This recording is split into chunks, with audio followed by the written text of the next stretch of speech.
नमस्कार, मैं हूं Saurabh Mishra. Only news 24x7 में आपका स्वागत है।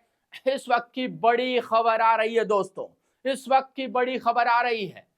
योगी आदित्यनाथ अपने फैसलों के लिए जाने जाते हैं और हम आपको बता दें कि दरअसल उत्तर प्रदेश की योगी आदित्यनाथ सरकार अपने फैसलों से लगातार चर्चा में है। एक बार फिर मुख्यमंत्री योगी आदित्यनाथ ने एक ऐसा ऐलान किया है जिसने राज्य की सियासत और सांस्कृतिक गलियारों में हलचल मचा दी है। शहरों के नाम बदलने की अपनी मुहिम को आगे बढ़ाते हुए अब योगी सरकार ने एक अहम फैसला ले लिया है दोस्तों, एक अहम फैसला। और इस फैसले के बाद विपक्ष में खलबली तय है। अखिलेश यादव चरमराने को तैयार है। मैं आपको फैसला सुना देता हूं, लेकिन फैसला सुनाने के बाद थोड़ा रुकिएगा, आपको मैं पृष्ठभूमि में ले चलूंगा।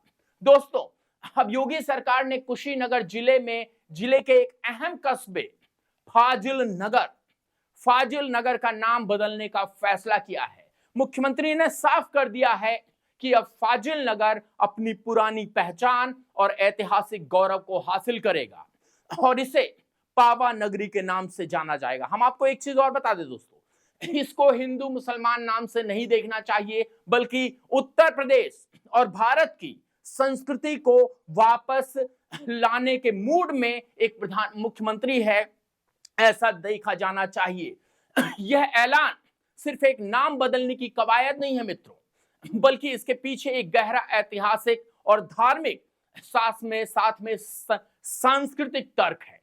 गाजियाबाद में एक कार्यक्रम के दौरान सीएम योगी ने इस फैसले की जानकारी देते हुए बताया और जो बातें कही वे ना सिर्फ जैन धर्म के अनुयायियों के लिए बल्कि भारतीय इतिहास में रुचि रखने वाले हर शख्स के लिए महत्वपूर्ण है। मैं फिर बता रहा हूं, इसको हिंदू मुसलमान के नजरिए से नहीं देखा जाना चाहिए। आज हम इस पूरी खबर में समझेंगे कि आखिरकार फाजिल नगर का नाम पावा नगर क्यों किया जा रहा है, इसका जैन धर्म से क्या खासा कनेक्शन है और कैसे योगी सरकार अपनी सांस्कृतिक विरासत को पुनर्जीवित करने के एजेंडे पर आगे बढ़ रही है। दोस्तों, हम आपको बता दें कि दरअसल गुरुवार को मुख्यमंत्री योगी आदित्यनाथ गाजियाबाद के मुरादनगर में स्थित तरुण सागरम तीर्थ पहुंचे थे। मौका था वहां 100 दिनों में तैयार हुए नवनिर्मित गुफा मंदिर के उद्घाटन और पंच कल्याण महामहोत्सव का। जैन संतों और श्रद्धालुओं की भारी भीड़ के बीच सीएम योगी ने न सिर्फ मंदिर का उद्घाटन किया बल्कि मंच से यह बड़ी घोषणा कर डाली। उन्होंने कहा कि हमारी सरकार फाजिल नगर का नाम बदलने की प्रक्रिया को आगे बढ़ा रही है। अब इसे आधिकारिक तौर पर पावा नगरी के नाम से जाना जाएगा। इस घोषणा के पीछे सीएम योगी ने जो तर्क दिया वह सीधे तौर पर भगवान महावीर जैन परंपरा से जुड़ा हुआ है।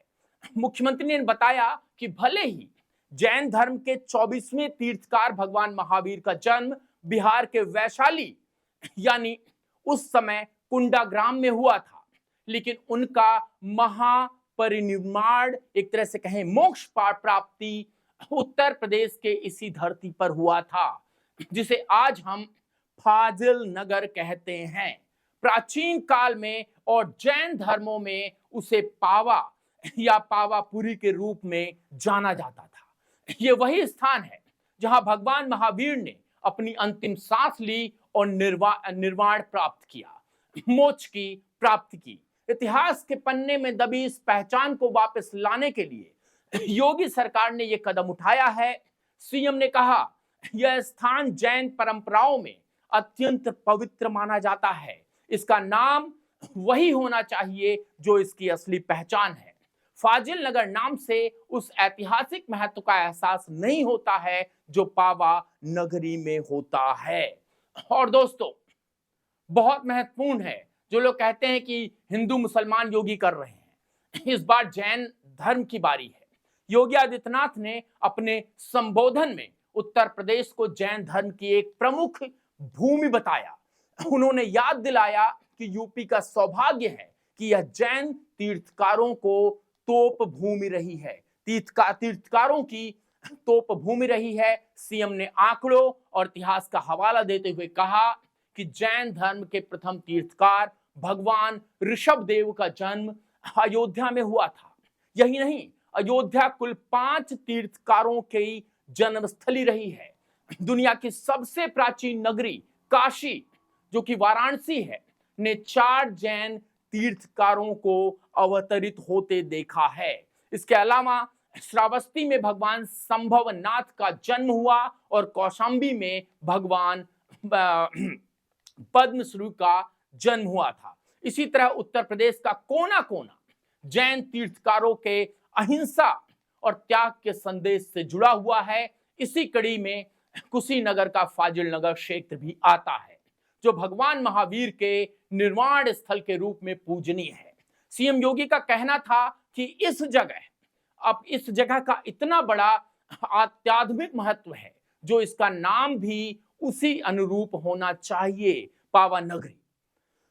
पावन नगरी नाम केवल श्रद्धेय है, बल्कि आने वाली पीढ़ियों को भी इस स्थान के गौरवशाली अतीत की याद दिलाएगा। सीएम योगी का जो भाषण था वो काफी एक तरह से कहें कि मैसेज देने वाला था। अपने संबोधन में सीएम योगी ने भारतीय संस्कृति और ऋषि मुनियों की परंपरा पर भी जोर दिया। उन्होंने कहा कि भारत की पहचान संतों और महापुरुषों के त्याग और बलिदान से है। यह महागाथा युगों युगों से पूरी मानवता को प्रेरित कर रही है। उन्होंने कहा कि जैन तीर्थकारों ने दुनिया को जियो और जीने दो का जो मंत्र दिया, वह आज भी उतना ही प्रासंगिक है। अहिंसा, करुणा और मैत्री का संदेश देने वाले इन महापुरुषों ने न सिर्फ इंसानों बल्कि हर जीव जंतु के कल्याण की बात कही। सीएम ने जोर देकर कहा कि अगर मानव सभ्यता को विकास की नई ऊंचाइयों तक पहुंचाना है तो उसे भारत की अध्यात्म की शरण में लौटना होगा।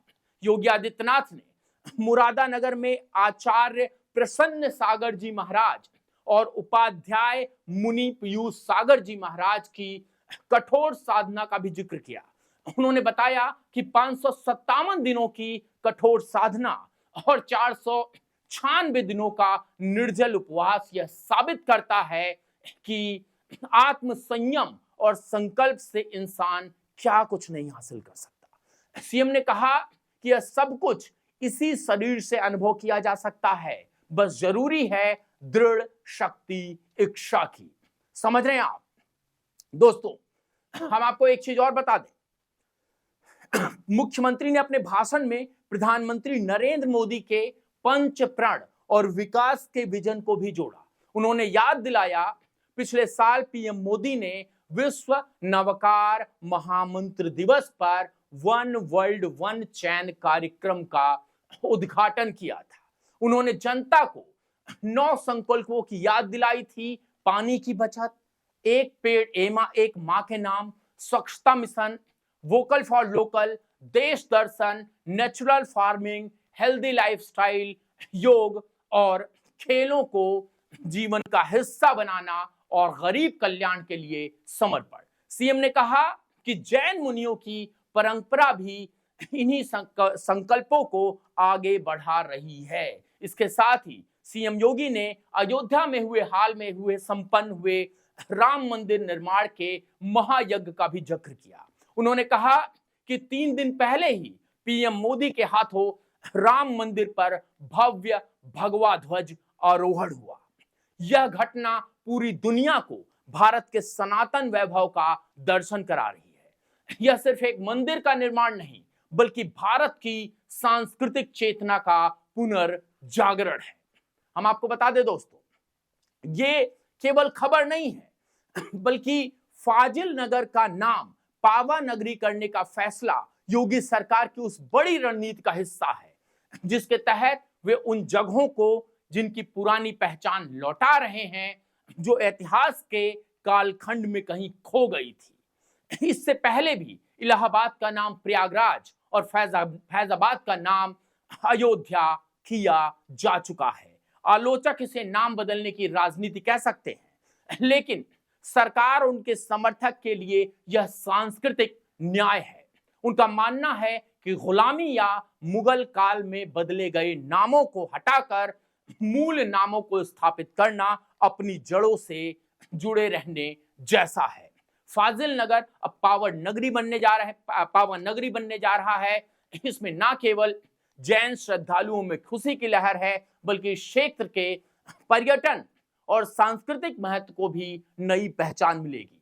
कुशीनगर को पहले से ही भगवान बुद्ध के महापरिनिर्वाण स्थल के रूप में विश्व प्रसिद्ध है। जब भगवान महावीर के निर्वाण स्थल पावा नगरी के नाम से भी अब अपनी पहचान और सशक्त करेगा। दोस्तों, ये फैसला बताता है कि योगी सरकार विकास के साथ साथ विरासत को सहेजने के लिए भी उतनी ही प्रतिबद्ध है। अब देखना यह होता है कि इस नाम परिवर्तन की प्रक्रिया कब तक पूरी होगी और कागजों पर फाजिल नगर कब हमेशा के लिए पावन नगरी बन जाता है। और अगर आज इस खास रिपोर्ट में बस हम आपको इतना ही जानकारी दिए चलते हैं, देश और दुनिया की बाकी खबरों के लिए बने रहिए ओनली न्यूज 24x7 के साथ। कमेंट्स बॉक्स में अपनी राय जरूर दीजिए। केवल इंफॉर्मेशन लाना हमारा काम है, बिना मिर्च मसाले के। बने रहिए। बहुत बहुत